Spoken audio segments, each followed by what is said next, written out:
Today I want to talk to you about the best education that money can buy, or the cheapest education that money can buy, and why you should consider it. So it's Saturday morning. It's about productivity hacks and mindset today, and this topic today is inspired by somebody who added a comment when following the vlog, James Pinkerton, who asked the question of how the best way of taking action on all the education that you absorb. It's a really, really good question, and I'll come to answer that towards the end, or my views on it towards the end of this episode. So firstly, what's the best education that money can buy? Well, as you're probably aware, there's a huge amount of information out there now. Some free, some cheap, and some pretty expensive. Now, when I say education, just a caveat here, I don't mean coaching or mentorship. Okay, now that's different. I'll talk to you about coaching and mentorship on a separate episode, and about the do's and don'ts and what to look out for when you're potentially looking at securing the service of a coach or a mentor. But what I mean here is education is in online courses or video content, or this vlog is education, or hopefully. But it's also books you read, all that type of stuff, podcasts you listen to, all the information that's out there. And when I say what's the best education money can buy, what do I mean by that? Well, I'm referring to Audible, because bear in mind I'm not highly educated or any stretch, but I've got an honours degree in business studies, so I've been pretty much through the education cycle. And I can honestly tell you, even though I've got a degree in business, I'm probably 10% of that in my daily life. I get far more education and useful information from Audible and the books that I choose to listen to. Now that's just one channel. I mean, you could say podcasts as well, but generally speaking, I find books to be in a more kind of education-based format. I think podcasts are a bit more light-hearted and can sometimes be nice to break up the content you're absorbing between books. But I think the best education money can buy is at Audible, and it's I pay $7.99 a month, and I probably get through on average a book a week, so it's pretty good going. I talked about one of the best time-saving productivity hacks in the previous episode about listening to and teaching your body and your mind to process information at double speed, and I stand by that.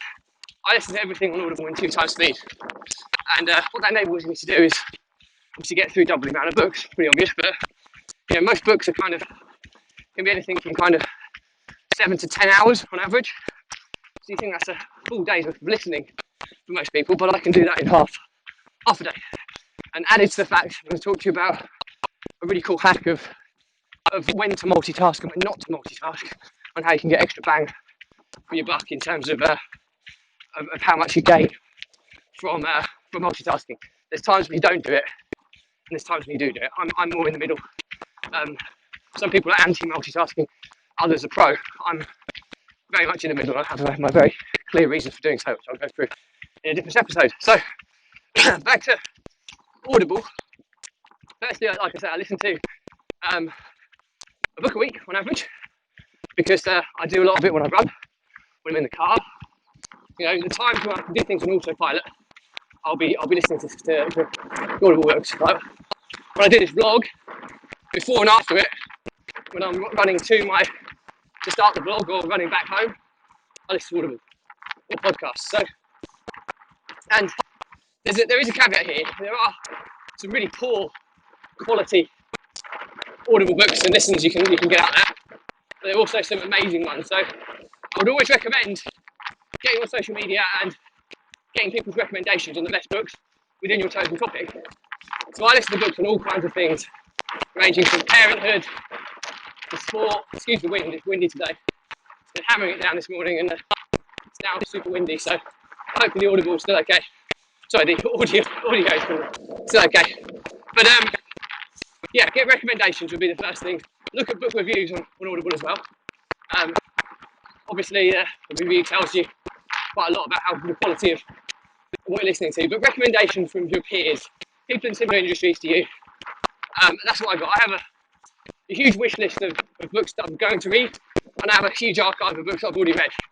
I will, when I get around to it, put this list into the Facebook group, so as a free resource, so you can see all the books that I've got great value from, and I'll try at some point to rank them in terms of how good they've been, and maybe do some reviews on some of the ones that have been very poignant in my journey. So now into this. That's the caveat. You've got the quality of information, but the reason education, you have to be very careful with the word education, is because I know of people that have got very, very successful training businesses and do like lots of courses. So it's not mentoring or coaching. I'm talking about the courses where they give you huge amounts of value and information. And what happens to most people is it's information overload. They can't process it all. Then they kind of freeze, procrastinate, never take action, and lose out on the money that they've invested into that education. Okay, that's why Audible's so good, because it's so cheap. So even if you don't take action on certain things, you'll get it back in return when you do take action in other areas. So how do I do this? Okay, well, when you listen to a book a week, there's probably hundreds of pointers you can take from each book. Or if you're watching webinars online or whatever, I adopt a really cool productivity hack which is called the Rule of Three. And I'll go into more detail on this on a separate episode because I think it needs a bit more focus. But at a really high level, there's a lot of research and data out there that suggests 3 is the magic number in terms of what you can take in, what you can process. Any more than 3, you start getting overwhelmed. I think 7 is the absolute limit, but 3 is optimal. Less than 3, even better. So what I generally do when I'm listening each day is I'll try and take 1 to 3 things from whatever I'm listening to, and I'll capture it. Okay, and the capture facility is it's really, really important, because sometimes if you don't capture things straight away, you will forget about it. And I've done this before. I thought, I just remember these couple of things, and then I finished my run and I've forgotten it. So I've talked briefly about one of my favourite apps, which is called Just Press Record. It works on the Apple Watch. What it does is I can just very quickly press a button and it automatically starts recording whatever I'm doing. It'll cut in front of, and it'll capture the audio that I'm talking about. So I'll just mention it in a voice note. The other benefit of it is it will automatically transcribe that audio. So when I pull it up on my smartphone later, I can AirPlay it across into my Mac, or I can put it into my my task management software, which is Asana, and it doesn't get lost. Now, you then have to go into the prioritization side of things on whether you're going to take action on it now, or whether it's something for future development, and have some different sections on how you process that. And I'll talk to you about my mechanisms in a separate video. But ultimately, the key thing here is capture it.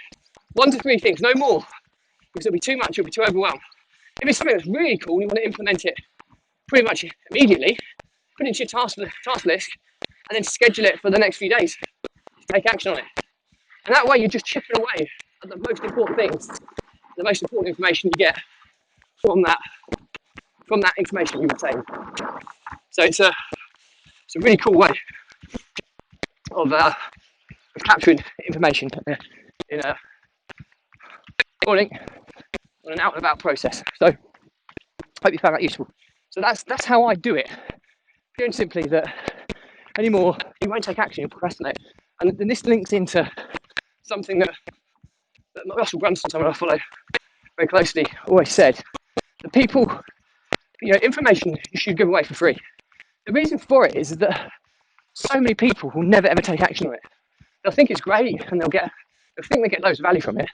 But the reality is procrastination is a really big issue out there. And people won't do anything with the information they capture unless they have a process for processing it, like I've just given you. The Rule of 3, capture it there and then, put it into some form of task management software, and schedule it for actioning, or put it into a list for review maybe once a quarter, something along those lines. And he also says that that's why when you come into kind of coaching and mentorship, it's very different, because what people are paying for there is the implementation of that information or the transformational process or the journey that you're going to obtain from that coaching or mentoring sessions. So that's where the real difference is between coaching and mentorship and free education or information. So I hope you found that useful. Just to summarise, once again, I surely believe Audible is probably the best education money can buy, but it's information, okay? Information education, not transformation or implementation. So very, very different there. Perhaps I have to do a quadrant or a diagram or something to evidence that. It's quite good actually. So that's the best the money can buy. However, it's what you do with it and how you manage that that makes a difference to you and your life. And the way you need to find a way to capture learning in real time and also get it into your task list, prioritize it accordingly, apply the rule of 3 so you don't get overwhelmed every day, and implement slowly but surely small improvements. It's like the slight edge methodology. You know, these are things that are so easy to do, they're just as easy not to do. And think about the compounding effect both ways. If you don't take the real top quality information you obtain and take action on it, if you do it every day on the various subjects, the compounding effect of that is going to drive you forward significantly. If you don't take action on it, the compounding effect of missing out on that will regress your progress. It's a bit of a contradiction of statement there, but you'll regress as opposed to progress. So I hope that's been really useful. James, hope that's answered your question. And as always, please, if you give us a like, comment, share, it'd be much appreciated. Any topics or anything you want me to give you my view on, please add it to the comments, and I promise I will do an episode solely to answer them for you. Morning. And yeah, hope you found good. So I'll see you in today's episode. Stay happy, stay positive, and see you in the next episode.